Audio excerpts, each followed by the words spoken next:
Reverendíssimos irmãos do sacerdócio, prezados irmãos e irmãs, prezadas crianças, louvado seja nosso Senhor Jesus Cristo. E nossa Mãe, Maria Santíssima. Hoje, dia dos Santos Inocentes, massacrados por Herodes, a liturgia nos propõe como primeira leitura um trecho da primeira carta de São João.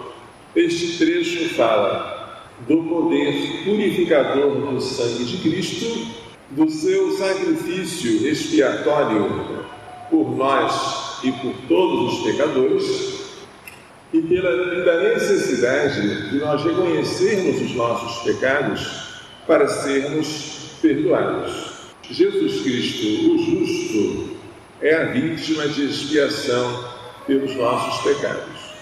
O sangue dele é um sangue de redenção e de vida. Infelizmente, o mesmo não podemos dizer do sangue das crianças que são vítimas do aborto. O sangue delas, derramado por nossa culpa, por nossos atos ou por nossa omissão, é um sangue que clama aos céus, como o sangue de Abel. É o sangue de uma vítima que pede ao céu justiça, e a justiça, no caso, significa castigo. O homicídio voluntário está entre os 5 pecados que clamam aos céus. E quando a vítima deste homicídio é uma criança, portanto, indefesa e inocente, e quando o autor deste homicídio é quem deveria mais amá-la, que são os pais ou os profissionais de saúde, e quando as técnicas empregadas para o homicídio são particularmente cruéis, como o esquartejamento, o envenenamento salino, a aspiração em pedacinhos, o homicídio se reveste de uma gravidade especial. Aquele que mata o próprio pai comete um pecado mortal, mas qualquer sacerdote pode absolver, impor uma penitência adequada e reconciliar o penitente com a igreja. O aborto, porém, é um homicídio especial. Desde a antiguidade, a igreja reconheceu que o aborto tinha anexa a ele a pena da excomunhão. E esta pena nunca foi retirada. Pode-se dar, além do ordinário do lugar, aos sacerdotes comuns a faculdade de absolver esta excomunhão. Mas a pena existe. E ela existe, diz o catecismo, para lembrar a gravidade do ato, o dano irreparável à sociedade e a ofensa feita a Deus, Senhor da vida. O Evangelho hoje narra-nos como os magos voltaram para a sua terra por outro caminho, sem retornarem a Herodes, e Herodes ficou furioso, porque queria que os magos trouxessem informações sobre o menino, não para adorá-lo, como falsamente lhe havia dito, mas para matá-lo. Quando Herodes viu que os magos não voltaram até ele, mas retornaram ao seu país por outro caminho, ficou furioso. Mandou que os soldados matassem na cidade de Belém, em seus arredores, as crianças de 2 anos para baixo, a fim de entre elas estar o menino Jesus, que seria o concorrente do seu trono. Porque, vale lembrar, os magos, quando chegaram a Jerusalém, perguntaram publicamente: onde está o rei dos judeus que acaba de nascer? E Herodes repensou: o rei dos judeus sou eu. Esse que acaba de nascer é alguém que vai ocupar o meu trono. Vamos matá-lo. Mas São José havia sido avisado em sonhos para sair com Maria Santíssima e o menino até o Egito, porque Herodes queria matá-lo. O menino Jesus escapa, mas as criancinhas de Belém não escapam. Há um massacre infantil comparável ao do faraó, na época em que os hebreus eram escravos dele, e o faraó tinha medo do crescimento da população dos hebreus, mandou que as criancinhas fossem jogadas no rio Nilo. Uma dessas crianças escapou, que foi Moisés. Moisés é o tipo de Jesus. E o massacre das criancinhas jogadas no Rio Nilo é o tipo do massacre dos inocentes. E a fuga do menino Jesus com Nossa Senhora e São José para o Egito relembra o tempo em que Israel esteve no Egito, o que é citado pelo profeta Oséias: do Egito chamei meu filho, citado pelo evangelista São Mateus. O choro das mães pela morte de seus filhos lembra o choro das tribos do norte, quando foram invadidas pelo rei dos assírios.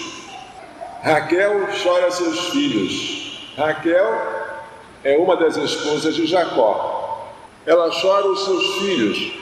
Os filhos dela são a tribo de Efraim, Manassés, sem aceitar consolo, porque eles não mais existem. O texto trata, em primeiríssimo lugar, da morte daqueles habitantes e da deportação, quando o rei assírio invadiu aquele país. Mas esse trecho serve também como prenúncio do que iria acontecer em Belém. Os que foram mortos pelos assírios eram adultos, mas quem foi morto em Belém foram crianças. Mas tanto num caso como no outro, as pessoas foram mortas por estrangeiros, por autoridades. Não foi uma morte provocada pelos próprios pais, pelos parentes. É uma tragédia, é uma lamentação. Mas ninguém em Belém pode dizer: eu tenho culpa. Não. As mães e os pais choram porque uns soldados cruéis, cumprindo ordens de um tirano cruel, resolveu matar os filhos. Mas a culpa não é dos pais. Os pais vão carregar dor, mas não vão carregar remorsos, autoacusação. Diferente, bem diferente, é o caso atual. Não há soldados entrando na nossa casa à força e apanhando as nossas criancinhas para trucidá-las. Se isso fosse, acreditem, não seria tão grave. Não seria um pecado da nação brasileira. Seria um pecado de tiranos que estão oprimindo os brasileiros. Porém, quando a nação brasileira como um todo resolve promulgar uma lei privando as crianças por nascer do direito à vida, ou quando autoridades que nos governam, reinterpretando a Constituição, declaram que até 3 meses de gestação o neném não tem direito e a mãe tem todos os direitos sobre ele, inclusive o direito de matá-lo, quando uma coisa acontece e nós cooperamos por ação ou por omissão, aí o pecado já não é mais de outros que vêm matar nossos filhos, já é um pecado nosso. O Brasil deixa de ser uma nação de pecadores para ser uma nação pecadora. O Brasil deixa de ser uma nação de criminosos para ser uma nação criminosa. O Brasil deixa de ser uma nação onde o crime existe, porque não se cumpre a lei, para ser uma nação onde o crime se tornou lei. E isso é o pior que pode acontecer em um país. Pior do que a fome, a guerra e a peste, que são as desgraças clássicas da Bíblia, é o pecado. O pecado é pior do que tudo. O pecado é o pior castigo que Deus pode dar ao pecador: consumir-se no próprio pecado. Por isso nunca será demais dizer que, acima de todas as injustiças sociais que acontecem ou podem acontecer, acima das crises ambientais e ecológicas, acima dos problemas de falta de moradia, de alimentação e de segurança pública, a legalização do assassinato de um inocente em indefeso é uma tragédia que nos deve causar repulsa, porque ela clama aos céus. Parece que nós brasileiros, nem todos, mas em sua maioria, ainda estamos deitados em berço esplêndido. Ainda alguém não nos cutucou para a calamidade que constitui isso: a institucionalização do homicídio intrauterino. Parece que alguém não nos despertou, como Santa Teresa de Calcutá falava com uma insistência ininterrupta. O aborto é o maior destruidor da paz. Ela falava nos seus discursos da ONU: vocês estão tão preocupados com as armas nucleares, com uma guerra que vai destruir as nações, estão preocupados com a paz, e por que não fazem nada contra o aborto? Não querem as crianças nem a mim, que eu cuido delas. Assim dizia Santa Teresa de Calcutá. E o que ela diz, como religiosa, como mulher e como mãe espiritual, deveria ser a nossa palavra também. A gente, quando aborta uma criança, só esse ato já é abominável. Mas a gente não sabe qual é a missão daquela criança. Ela poderia ser um grande estagista, poderia ser o descobridor da cura de uma doença incurável, poderia ser um papa, poderia ser um santo, poderia ser um grande sábio. A gente não sabe o mal que faz quando faz o mal, e não sabe o mal que faz quando deixa de fazer o bem ou quando adia o bem a ser feito. Se há uma única vez em que nós vemos Nossa Senhora às pressas, esta vez é quando ela foi visitar uma gestante, que era sua parenta Isabel, e que nem de longe pensava em abortar.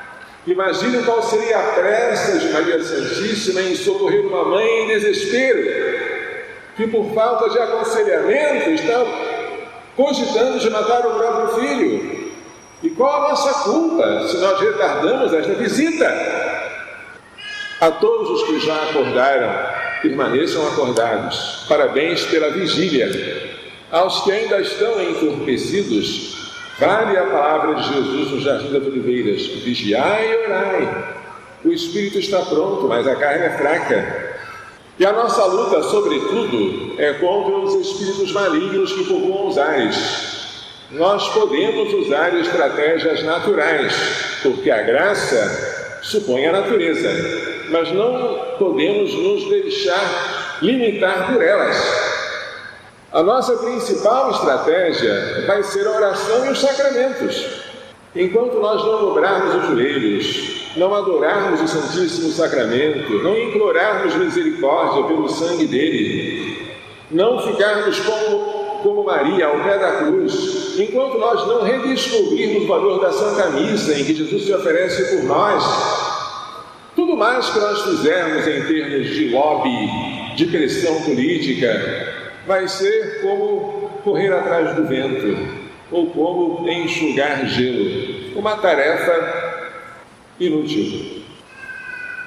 Peçamos a Maria Santíssima, que tanto amou seu filho. Peçamos a São José, que tanto protegeu Maria Santíssima e o menino Jesus. Peçamos aos mártires inocentes, que deram a vida por Jesus e testemunharam Cristo não por palavras, mas pelo seu sangue, que nos façam entender e pôr em prática as belíssimas lições desta liturgia. Louvado seja nosso Senhor Jesus Cristo e nossa Mãe, Maria Santíssima.